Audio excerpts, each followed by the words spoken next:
I want to show how to export the animation that I created in the project here. Just before I do, what I'm going to do is adjust those settings so that it goes all the way from sunrise to sunset.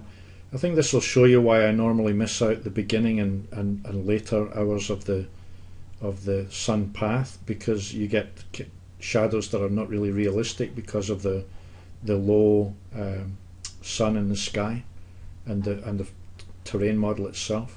But from the point of view of making the movie a bit longer, I'm going from 8:16 in the morning to 5:41 at night for the winter solstice. So if I've got that set up, I can preview my study as before.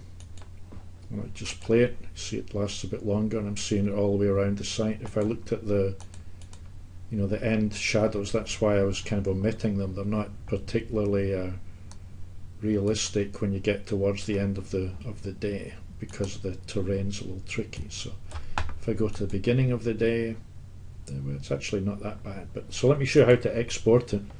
If I go to the application menu here, I can say export, I can say images and animations, and then I'm clicking on the black arrow to say that what I want to do is export the solar study. What I'm going to get is the range of the frames that I want. I can do all frames from beginning to end, which is okay, or I can set beginning and end frames. I can tell it how many frames I want to see in every second. So again, just to slow this down a bit, what I'm going to suggest is that I'm going to change this to like 3 frames a second. It'll make the animation look a bit more jerky, but it'll show it over a longer period of time, and I'll get an idea what it looks like. I can choose the visual style for this, and I'm going to choose shading with edges.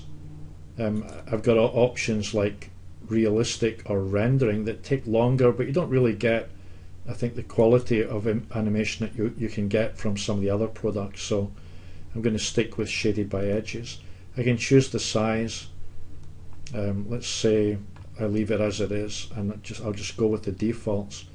The next thing you'll see is the option about what do you want to name it, right? So you could, if you want, save out each 15-minute interval as a JPEG, a TIFF, a GIF, a BMP, a PNG. And you might, if you want, to string them together in something like a flash file so you can play it back. I'm going to go with the format that's the single file format, just an AVI file. I'll put it in the class folder. And the next option is for the codec. Usually what I'll do is if the file's going to be bigger and I'm not going to lose any resolution, then I'm going to say uncompressed. But you probably want to try these different options on your machine to see which one gives you satisfactory results. I'm going to stick with the larger format. Okay, and that's it, actually making the movie and saving it out at the moment. If you look on the bottom left, you'll see that the progress bar to tell you how close it is to being finished. Okay, so if I go to the class folder and I double click on the AVI file, the default name was the name of the view that it was created from, although I could have renamed it as I was exporting it. And what you're seeing is the 15-minute intervals playing back a bit more slowly because we changed the frame rate. I didn't change the calendar, but you can set the calendar to any year. It doesn't actually really make any difference. So 38 frames total, 15 minutes apart, winter solstice, St. Louis, Missouri.